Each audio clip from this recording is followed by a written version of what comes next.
আসসালামু আলাইকুম। সকাল সকাল আমি রান্না করে চলে আসলাম। গাইস, এখানে আমি খিচুড়ি রান্না করার জন্য চাল ভিজিয়ে রাখছিলাম, এটাকে ধুয়ে নিলাম। এখন আমি এই যে চুলার মধ্যে তেল দিয়েছি, পেঁয়াজ দিয়ে দিছি, সাথে ডাল চাল খিচুড়ি হবে। গাইস, আমি এখানে পেঁয়াজ ভাজার জন্য তেল আর পেঁয়াজ দিয়ে দিলাম, এটাকে আমি ভালো করে ভেজে নেব।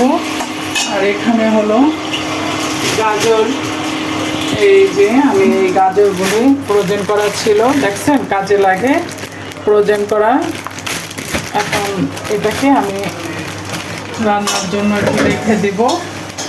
এখানে আমি মটরশুঁটি দিয়ে দিচ্ছি, ফ্রোজেন করা মটরশুঁটি। এই যে আবার বুটও দেওয়া হবে। যে ডালে চালে খিচুড়ি ভাজা হয়ে গেছে, এখন আমি গাজর আর মটরশুঁটি দিয়ে দিলাম। এই যে আমি একটু খাঁটি সরিষা তেলও দিয়ে দিচ্ছি। এই যে গাইস দেখেন, জালি কাবাব খিচুড়ি দিয়ে খাওয়ার জন্য করা হচ্ছে। আর এখানে ডিম ভাজা হবে, এটা বসিয়ে দিলাম। বোনা খিচুড়ি, কে কে বোনা খিচুড়ি রমজান মাসে পছন্দ করেন ইফতারিতে আমার মতো? আমি প্রায় সময় রান্না করি, অবশ্যই ভিডিওতে আপনাদের আছে। হয়ে গেছে, এখন ডিমটা দিয়ে দেব। ঠিক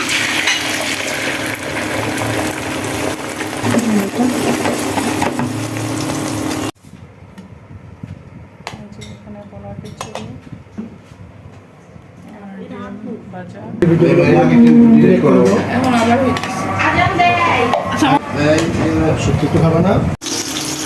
গাইস, আমি এই যে পেঁয়াজ আর রসুন ফেলে দিয়েছি। এখানে আমি এটা বুড়ির ডাল অল্প করে রান্না করেছি, কারণ তা দেখা যায় থাকলে আর খাওয়া হয় না চেহারির জন্য। আর চিংড়ি মাছ, চিংড়ি বোনা করব। আর এখানে এই যে মাছের তেল আর মাছ, আমরা মানে অন্য কেউ খাবে না, আমরা শুধু 3 জন মানুষের জন্য 3টা মাছ।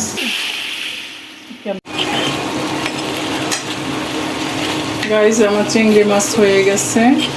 এই যে আলু দিয়ে একটু ঝোল ঝোল রেখেছি, যেহেতু চেহারিতে খাওয়া হবে। এই তো পিজা হাট থেকে আমরা অনেকগুলো ইফতারের পরে হচ্ছে আমরা পিজা এনেছি। পিজা খেতে মন চেয়েছে, তাই এগুলো এনেছি। টেস্ট করি কেমন খেতে।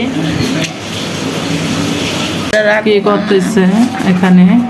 এটা হলো মানে চিকেন দিয়ে সবজি, অনেক রকমের সবজি এখানে আছে। বাঁধাকপি, গাজর, মটরশুঁটি, ক্যাপসিকাম, মানে সব কিছু দিয়ে এটাকে ভাজির মতো করে নিয়েছে। আর এটাকে এই যে পেটিসের মতো করে স্লাইস করে কেটে, এই যে দেখেন কিভাবে কেটেছে। আমরা ওই যে লো ফ্যাট রুটিগুলি ফ্রোজেন স্বপ্ন থেকে নিয়ে আসছি। গাইস দেখেন, এটা হচ্ছে চিকেন স্বামী কাবাব। মানে এতদিন দেখছি মানে স্ত্রী কাবাব, মানে হয়ে গেছে স্বামী কাবাব। কোনোটাই বাদ রাখা যাবে না। স্বামী কাবাব, স্ত্রী কাবাব আছে, অনেক স্বামী কাবাব, মানে স্ত্রী কাবাব কয়েকদিন পরে স্ত্রী কাবাবও বানানো হবে।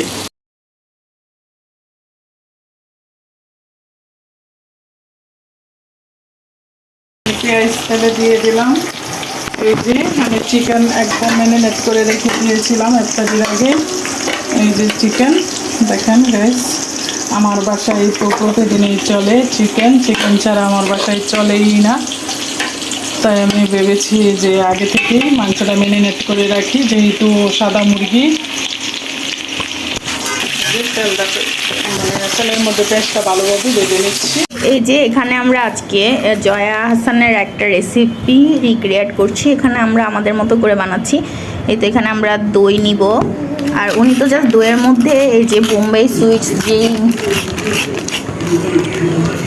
চানাচুরটা হয় ওটা ইউজ করেছে। আমরা এখানে একটু নিজেদের মতো টেস্ট বাড়ানোর জন্য এই তো এখানে পুদিনা পাতা আর কাঁচামরিচ আমি ব্লেন্ডার করে নিয়েছি।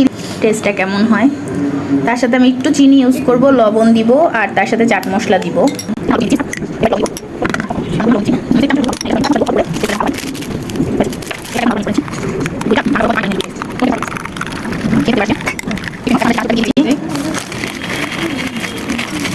বেশি করে দিচ্ছি, সবাই মিলে টেস্ট করবো।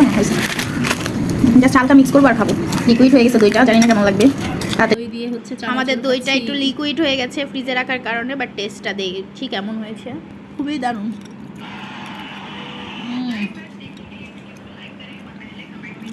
অস্থির। গাইস এখানে এই যে আমি কারণ চেহারিতে কোনো কিছুই ভালো লাগে না, মাছ মাংস কোনো কিছুই খেতে ভালো লাগে না, মুখের স্বাদ নাই। এই জন্য এই যে রাত্রেবেলা চেহারির জন্য শুটকি ভর্তা করতেছি।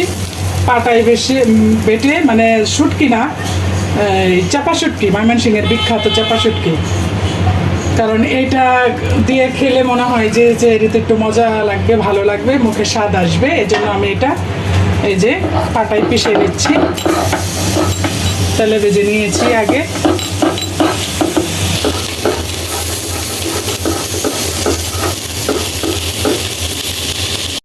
গাইস এই যে আমার ভর্তা বানানো হয়ে গেছে, দেখেন কেমন হয়েছে। ময়মনসিংহের আপুরা যদি কেউ আমার ভিডিও দেখে থাকেন তাহলে অবশ্যই আমাকে কমেন্টস করবেন কে কে চাপার ভর্তা পছন্দ করেন। আমরা তো ময়মনসিংহের মেয়ে, খুবই পছন্দ করি। এই যে গাইস দেখেন পাটা মুসা ভাত, গরম গরম ভাতের সাথে কে কে এরকম পাটা পুষা পছন্দ করেন। আমার তো খুবই পছন্দ, আমি সব সময় ভর্তা করলে এভাবে পাটা পুছে খাই। এই দেখেন। তো আজকে ভিডিও এই পর্যন্তই। সবাই ভালো থাকবেন, সুস্থ থাকবেন, আর আমাদের সাথে থাকবেন। আর আমার আম্মু যদি ভিডিও ভালো লাগে থাকে তাহলে অবশ্যই লাইক কমেন্ট দিয়ে পাশে থাকবেন। আল্লাহ হাফেজ।